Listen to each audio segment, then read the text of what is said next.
Mag-usap na kami sa cellphone. Tawagan mo sila yung babae. Hello, magandang umaga po.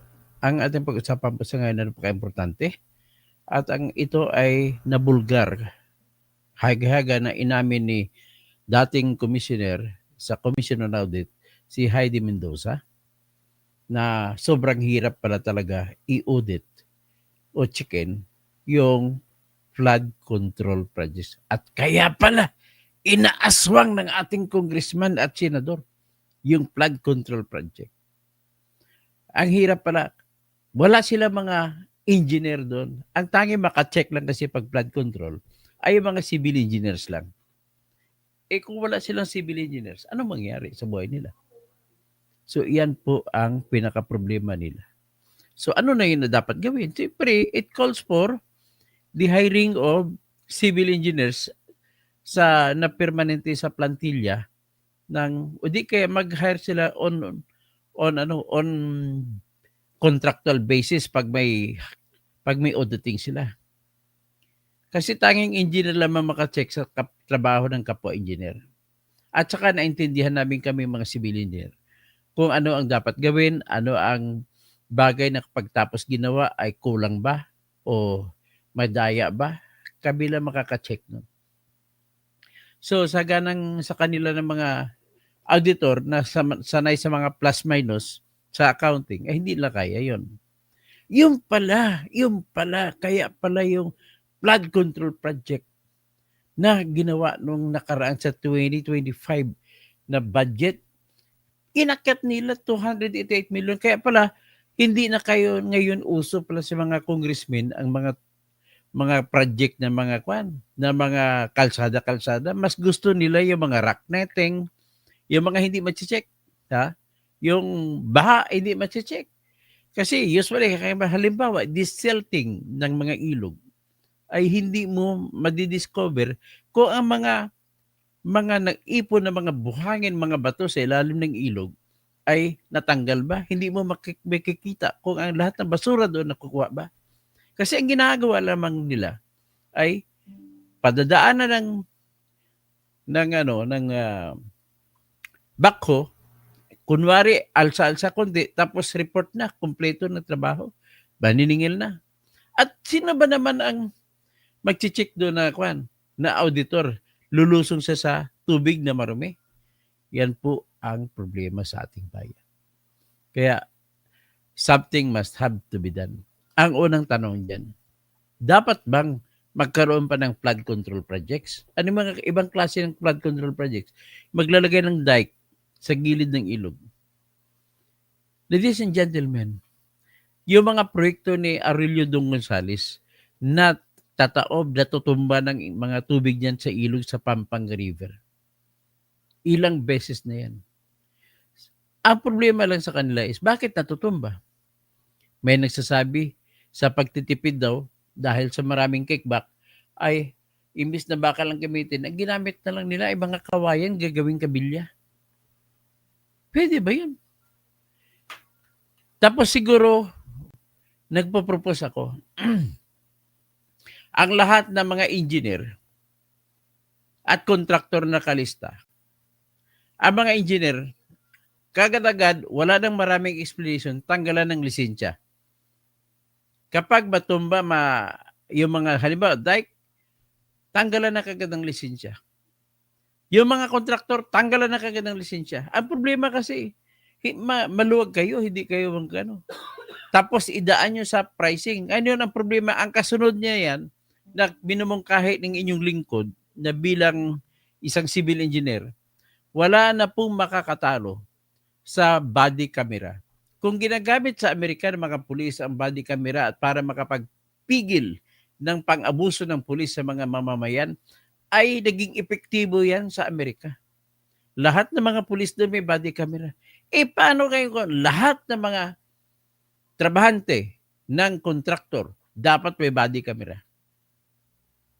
Pagkatapos yung body camera, i-check yan araw-araw, isumiti yung through email yung lahat ng records. Every day yan. Tapos sunod na araw, isumiti nun. Tapos ang gagawin natin, i-post yan automatic sa website dedicated for that purpose. Halimbawa, Pampanga River Dike Project, magkagawa tayo ng website. Na sa website na yan, nakapost lahat ang araw-araw na activity. At ang lahat ng mga trabahante na may body cam, ilalagay doon para malalaman natin kung ginagawa o hindi. Kasi ang ginagawa, kagaya sa Bicol Basin Project, sinasabi ni Kainso Recto sa akin, na nung siya ay executive director sa Bicol River Project, ay hindi naman siya makaangal. Ang ginagawa lang naman ng kontraktor, pinipesto yung backhoe, kuha ng konti, pagkatapos pa-picture lang sasabit. Magka-claim na kolektahin na ang buong bayan. Tama ba yun? Nako. Kaya, totoo kayong akusasyon kay Chis Escudero? 142.7 billion? Paano naman ang iba sinasabi ni Lacson na isang barangay doon may 2 billion na project? Ang laki, may bayan doon na 15 billion. Bakit? Ano ba yung flood control daw? Ibig sabihin ba katabi ba ng ilog yun? Panahon na po para gumawa tayo ng diskarte. O di kaya, total, baha, lilipas naman yan. Pagtapos baha, ganun din, bahain na naman. May project o wala, bahain din. Tigil na lang muna mga project, flood control project. Ganun na lang. Mag-moratorium muna tayo sa flood control project. Total, babahain lang naman. Huwag na natin tawagin na flood control project. Gagawa lang kayo ng pundo para sa paglilinis, pagwawalis, pag-desalt ng mga ilog. Huwag na tawagin flood control project. At yung pag-desalt, at least kukunti na lang, monitorin natin, mayroong CCTV nagbabantay. Ganun na lang kasimple. Tapos sa CCTV, nakakonekta, naka-live. Kaysa yung bibili tayo ng isa-isa na body camera, mahal yun. CCTV na lang. So, ibig sabihin, sa kada bidding, isama na mula ngayon, susulatan ko si Mr. Panfilo Lacson. Kung nakikinig ka ngayon, sir, what must be, everything must be done right. And those that are wrong must be set right. Yan ang motto mo lagi. So, ngayon, may suggestion po ako. Kasama na po sa kontrata sa mga gagawin ng mga lahat ng project, kalsada man, tulay man, lahat dapat kasama sa kontrata na mag-install ng CCTV. Total, ang dali lang naman ng CCTV ngayon. Bumili ka lang kahit standalone, pwede na. I-connect lang sa internet. Ngayon, check-in, dapat may signal ang internet.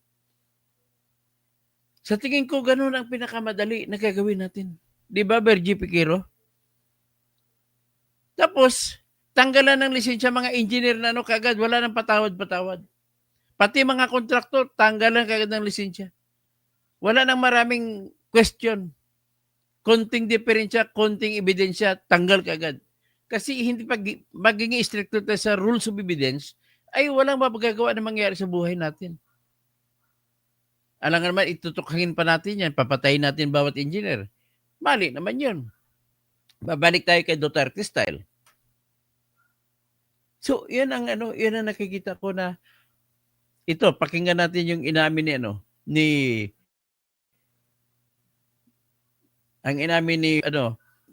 Heidi Mendoza.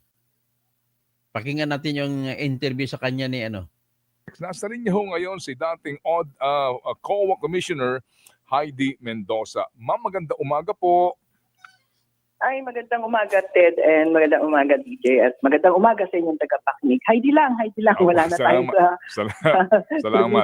Salamat, Heidi. Opo, paistorbo lang kami. Ma'am, Heidi, itong binabanggit na presidente na mga palpak, na mga proyekto sa flood control, pwede ba namin malaman lang sa punto ng isang auditor, gaano ba kahirap sa audit yung mga flood control projects? Pahiwalay lang natin yung dredging, desilting, at saka yung mga drainage na ganyan. Pwede bang pakipaliwanag, please? Okay. Ted, siyempre mahirap yan. Unang-una, may iba't ibang uri ng audit. May performance audit, merong fraud audit. yung performance audit, ang tinitingnan lang compliance, hindi naman ganun kahirap. Pero pagdating doon sa mga, sabi natin, mahirap hanapin ang accomplishment, di po ba? Di ba?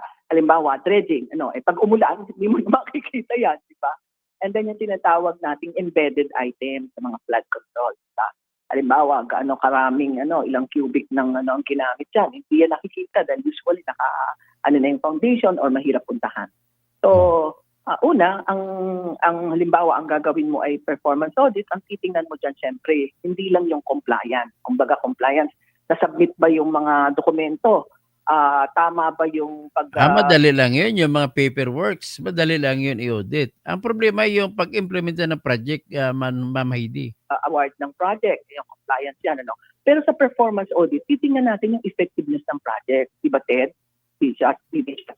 Tatanungin natin, bang flood control na project na rin, ay totoo bang epektibo? Ay baka naman kasi yung pagka-design sa kanya ay hindi sapat in such a way na hindi na pag-aralan yung volume of water na dumadaan dyan, kaya mahinang klase. Pero on the other hand, pwede rin kasi na dinesign ng pagkaganda-ganda and on that basis in-award yung project. So medyo mataas ang presyo. Pero pagdating sa execution, tinipid. Yan, may rapat talaga sa execution. Diba? So isa yung mga na yun. Pwede rin. Unang-una, hindi ka engineer, hindi mo malalaman yan. Kahit engineer nga, ayaw lumusong sa mga tubig na marumi. Yan ang pinaka-problema dyan na malaki. Magkaroon ng overpricing sa mga bid items. Mahirap siyang auditin dahil una, kailangan mo yung participation ng Technical Property Inspector, yung TPI natin. Mhm. Hindi lang auditor ang tumiting nito. Yung auditor, siya ang gumagawa ng audit, pero i-request niya yung participation ng engineer ng DSO for purposes of contract review. Ang problema niyan, talagang sigurado na hindi na talaga kayang i-audit yan. Kaya suggestion na lang ng tirador ay ganito. Number 1, kasama na sa kontrata ang pag-install ng mga CCTV na magmumonitor sa paggawa ng flood control projects. Kahit hindi lang flood control, kahit yung kalsada, kahit yung tulay, ganun na idadagdag natin. At kailangan live stream ang mga ginagawang project. At nakalagay dapat sa dedicated websites. O kahit hindi na maglagay ng dedicated, total, madali lang naman i-post yan sa YouTube. Gaya ng ginagawa ng ibang DPWH na nagpa-bidding, nagla-live stream sila. Bakit hindi natin gawin ganun ngayon? O ganun lang po ang aking paliakwan dyan, ang aking suggestion.